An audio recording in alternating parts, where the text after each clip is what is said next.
All right, folks, let's do an episode that has virtually no shelf life. I'm going to talk about where I think Sasaki is going to land.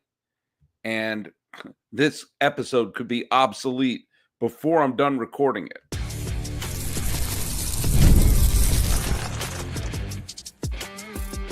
You are Locked On MLB, your daily MLB podcast. Part of the Locked On Podcast Network, your team every day. Hello, baseball fans, and welcome to Locked On MLB, part of the Locked On Podcast Network, where it's your team every day. This is the daily podcast. We talk about all of Major League Baseball. I'm your host, Paul Francis Sullivan. Please call me Sully. Follow us at Locked On MLB Pods on Twitter or whatever it's called now, and on the Instagrams. And be sure to subscribe to us here on YouTube. And if you want to follow me, well, YouTube is probably the best way to get a hold of me, but also you can follow me at Locked On, my own. That's about your own, Sully Baseball Podcast on Instagram. I'm also on that thing called Blue Sky about once a month. So there you go. And today's episode is brought to you by our good friends over at Gametime. You know all about Gametime. Download the Gametime app, create an account, and use code LOCKEDONMLB for $20 off your first purchase. Okay, so let me tell you, there's a couple of pieces of baseball news that involve the Seattle Mariners today. Let me get that out of the way. They picked up a pair of players. The first one was Miles Mastrobuoni. Careful how you pronounce that name. Versatile infielder, came up through the Cubs system, through the Rays system. Had an interesting year in 2023. Had some stolen bases. Played all over the infield and the outfield. Had a poor year last year. The Mariners picked him up for some infield depth. And along for infield depth, they brought in Donovan Solano, the former Giant, the former Marlin, the former Red, former Twin. Played for the Padres last year, playing the playoffs for them. Again, a major leaguer. It's going to give Seattle a little, they're going to have a little bit of versatility in their infield. That just came up on MLB Trade Rumors, one of the great websites in the history of the planet Earth. The reason why I'm bringing up MLB Trade Rumors is that I am clicking because you get the sense that any nanosecond we are going to find out that Roki Sasaki has signed with someone. It's one of the last big questions that we have. There are other free agents who are still available, to be sure. Anthony Santander is going to be, it was signed with somebody. He's a quality player. There's some other players who are available, but Sasaki is the big fish that's still out there. And according to the news that happened the other day, is that Sasaki has narrowed it down to 3. This is not quite LeBron, the announcement, but a 23-year-old star pitcher can be signed by a major league team. And it will cost them money. It won't cost them a player. It will cost them money. And so plunking a young, solid pitcher into the rotation will be something that will certainly help a team. We've seen many pitchers come over from Japan. Some have become great big stars. Some of them have become, solid performers. A lot of them who have been stars in Japan have turned into quality pitchers here in the United States, which lets you see that the talent level is really high across the world. And we've had some turn out to be terrific acquisitions. And Sasaki, who has shown he's a star pitcher in Japan, will almost certainly be a quality pitcher here in Major League Baseball. Now, according to The Athletic and a couple of the other sites that are out there, Sasaki has narrowed his search down to 3 main suitors. It looks like he is not heading to New York. He is not going to the Yankees. He is not going to the Mets. And he is not going to Florida. And it does look like he's heading to Pennsylvania. It looks like there are 2 places, California, Canada. According to the reports, he has narrowed down the search to the Toronto Blue Jays, the San Diego Padres, and to the surprise of absolutely nobody on the planet Earth, the Los Angeles Dodgers. Now, there are good reasons for them to sign with any of those teams, and there are reasons that are, that could be to not sign with them. What we know about Roki Sasaki, we know that he is younger than a lot of the players who post, and the fact that he posted and that he's made himself available after last year. He's 23 years old, played for the Chivalate Marines, and has been someone who is, wins a bunch of games, strikes out tons of batters, has a terrific strikeout to walk ratio, microscopic earned run average, and, pitches in the, where you pitch once a week. It's a different type of rotation system in Japan. So wherever he goes, it would behoove the team to, maybe have him pitch once a week. Or, I don't know, maybe strength. I don't know. I don't know the answer. I'm not running a team. But if you take a pitcher like this and you plug him into your rotation, you're going to have something pretty good. Now, where is he going to land? And I decided to do this podcast now as I am refreshing Major League Baseball rules, because part of me wants the announcement to happen while I'm recording this. I'm doing this as a live record. So let's go over the pros and cons of each one of the landing spots. And I think one of the most interesting potential landing spots for him would be Toronto. Now, the big reason Toronto wants to do this is they've been screaming, trying to get a big free agent signing to come to their team. Toronto is a big market. It's a huge city. It is a great sports town. And we've seen that when the Blue Jays are competitive, they sell out the dump. They're the first team ever to draw 4 million fans when they opened up Skydome. They still play in the Rogers Center, which is, okay, Skydome, there you go. But you put him in the, in their rotation, and you got the Goswins and the Bassett's. You already have some talented pitchers in their system. And they've tried so badly to sign Soto. They went after Shohei Ohtani with all guns blazing. And Corbin Burns, they wanted to sign him too. It didn't work out. So here's another chance for them to show that they are a big-time spender. Now, and they also, these moves don't happen in vacuums. Vlad Guerrero Jr. is their big star. He's been an MVP candidate for the team, obviously, and whether or not he is, last year he had a terrific year last year. He played all year, 159 games, a lot of homers, slash 323, 396, 544, had an OPS plus of 166. I don't know how WAR works, but he had a 6 WAR season. I hear that's good. And he's still young. He's going to be 26 this year. And it seems like this is his 6th full season or 7th full season. And, his peak is through the roof. He's had multiple seasons where he has been in the conversation as an MVP. He's had 2 top 10 MVP finishes and another terrific all-star season where he was in the top 20. Obviously, he is the son of the Hall of Famer, who is one of the most beloved players in Montreal Expos history.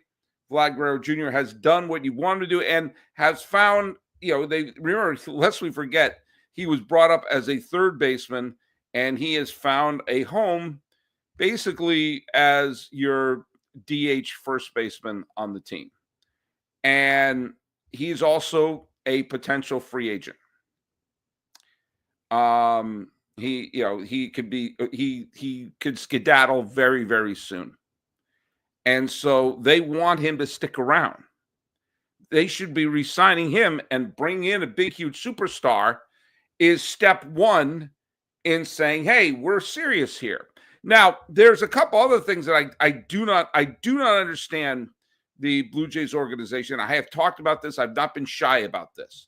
I'm not someone who casually says, fire this person, fire that person. okay? It's someone's job. But John Schneider has been the manager now he came in 2022 when they dumped Montoyo, and they played well under him. They made the playoffs, but they had an epic collapse in the playoffs against Seattle. And I remember thinking, all right, well, the interim manager got him in there. They had a horrific collapse. Now they're going to get a full-time manager in there. And they didn't. And 2023, the Blue Jays, still a talented team in 2023. They won 89 games. They made the playoffs, but they got whumped in the playoffs by Minnesota. And I thought, all right, let's can this. All right, let's bring in a manager who's the right person full-time. And last year they didn't, and the team fell apart. And they were non-competitive last year, despite having a lot of talented players on the team. And there are talented potential managers out there. And I said, well, now they're going to get a new manager, right? Right? And they're still handing the car keys to Schneider. Now, I'm not saying Schneider is the reason that they fell apart in the playoffs in 2022 and 2023, and they were bad last year, but he sure wasn't the solution. And maybe if you're trying to keep your superstar player and bring superstar players in, you could say, hey, we're handing the car keys over. Well, who do you hand it to, Sully? Why not Joe Madden? We like recycling World Series winning managers. Why can't he be the next Bruce Bochy? Did Joe Madden suddenly become an idiot? Did Joe Madden become dumb and I didn't realize it? Because he went to Anaheim, it didn't work out? Guess what else it didn't work out? It didn't work out for anybody in Anaheim. It doesn't work out for people in Anaheim. And sometimes you have great managers who stub their toes somewhere. Jim Leland stubbed his toe in Colorado. You know, Dick Williams, Hall of Fame manager, stubbed his toe when he managed the Angels. Sometimes, wouldn't you want, if you've gone the interim manager route that didn't work out, why not have the future Hall of Fame manager who may have a chip on his shoulder and want to do something? Or Bruce Bochy's lieutenants, Roberto Clemente, Jesus, we had the Ouija board there. Roberto Kelly, Hensley Mullins. There are good potential managers out there. Hell, Joe Girardi, give him a shot. Again, it didn't work out for him in Philadelphia, but he was a terrific manager with both Florida and with the Yankees, and so it did work out in Philadelphia. Maybe you want to get a manager who says, okay, I want to prove that I can still do this. But it's not working with Schneider. Try something else. And maybe, just maybe, that'll help you bring in some of these star players. Maybe some are looking and say, like, hey, I don't like the direction your team is going. I don't much like it. Well, there are two other teams that are in the run that I think are probably more likely. I think that when the musical chairs stop, I think that Toronto will once again be on the outside looking in. And the two big obvious suitors are sitting there and worth talking about. Hey, we're going to talk about our good friends over at Gametime.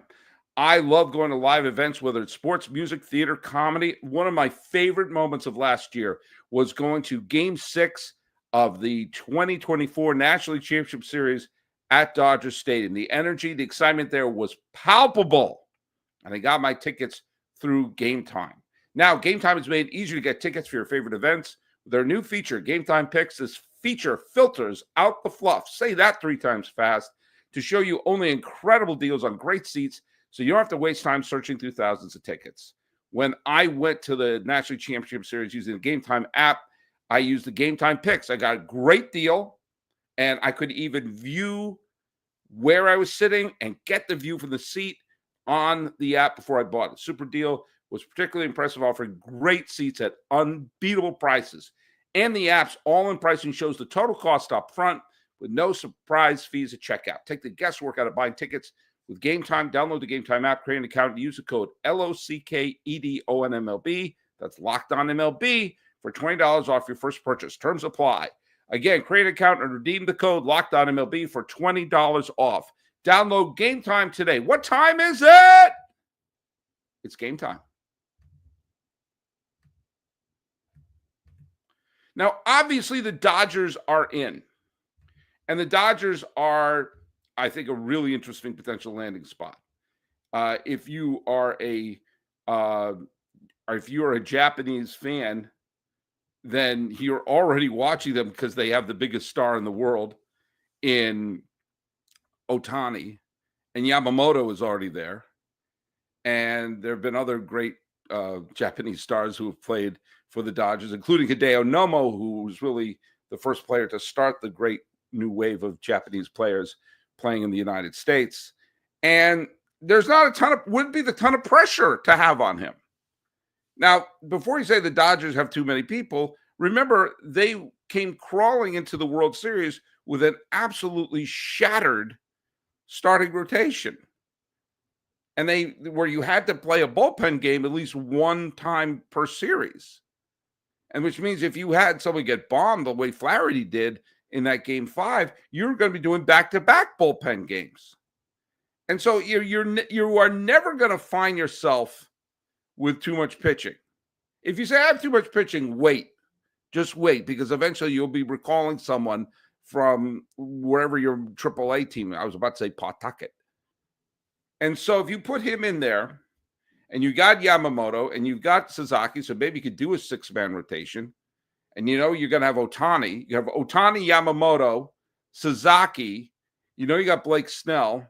You're going to have a cameo by Clayton Kershaw. You're going to have a cameo by Tyler Glasnow. You could put together that 6-man rotation. And the Dodgers want to push the chips to the center of the table again. They want to be listed. And if they have to spend all the money in the world to do it, they don't care. They want to be listed as the back-to-back National League World Series champion. Something that hasn't been done since the Big Red Machine. It's been since the mid-1970s that we've had back-to-back World Series champions who were from the National League. And before that, you have to go back to John McGraw's Giants of 2021 and 2022. So think about that. In the last 100 years, there's only been one instance where a National League team has won back-to-back World Series titles. And it's considered one of the greatest teams in the history of baseball. The Big Red Machine, winning the World Series against the Red Sox in 75 and one of the greatest World Series of all time, and making mincemeat of the Yankees in 1976. Boom, ba-boom. The Bobby Cox Braves couldn't do it. The Bruce Bochy Giants couldn't do it. The Tony La Russa Cardinals couldn't do it. There have been some, the Whitey Herzog Cardinals couldn't do it. The Tom Lasorda Dodgers couldn't do it. There have been a lot of really good National League teams over the years. The Walter Alston Dodgers, the Roberto Clemente Pirates. All these teams that have been the Mets with all the great talent. They only won one title. The Mike Schmidt Phillies, or the Phillies teams where they had Roy Halladay and Cliff Lee and all of them. They couldn't win back-to-back championships. So the Dodgers will be the second National League team in a century to win back-to-back titles if they can pull it off and cement their name into the history book from this point forward. That's what they're trying to do. Can you blame them? Now, the other team is San Diego. Now, will that happen? I don't know. San Diego is the other team. We had Javi Reyes on the other day, and there is a potential soap opera going on there about who's in control, who's in this, who's in that, with the family and the widow and everything going on. And will that go against them spending big money? Well, the positive thing is because he posted before he was 25, they don't have to pay Yamamoto or Ohtani money to get him. They don't. It's just what's in the. He's not allowed to sign for the big, huge cash, so they don't have to go over the top to bring him in. They don't even have to watch over the top of Sylvester Stallone. So if they have him, then you're going to put him into a rotation That's pretty solid anyway. On a star-studded team that came really close to beating the Dodgers, a 90-win team as it is, even if they do make some of the cost-cutting moves and maybe trade in a Rise or trade a Cease or something like that, they'll be able to put him into the rotation and still, I think, easily be a low 90-win team. Easily punch their ticket to the postseason and possibly find their way to winning the National League pennant. Their time is right now. It's never been a better time for the Padres, who are drawing fans like they've never drawn fans before, like they've never done before, be a star-studded team, and to finally win the World Series that has eluded them their entire history. And that's why I think he's going to go to San Diego. That's where I think he's going to land. Now, I'm posting this so I can have it be, this is my pick. I'll probably be wrong, but I think he's going to go to the Padres. Now, when we come back, I want to talk about the fact that there's two entire divisions who I think should have been in on it, because the fact that he isn't going to get the big, huge contract means that some other teams could and should have been super aggressive.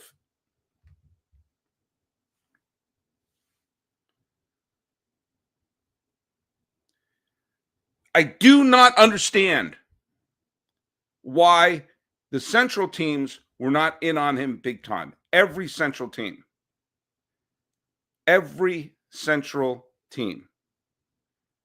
There is no team in the Central, that in the American League Central, National League Central, that is the runaway favorite. Not the Cubs, not Cleveland, not Detroit, not Milwaukee, not Kansas City, not Cincinnati, not Pittsburgh.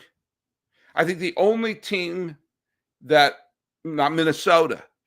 I think there's only one team in either Central Division that has no shot next year. That's the White Sox. Watch them sign with the White Sox. Now, I've been very angry at Cleveland for a little bit.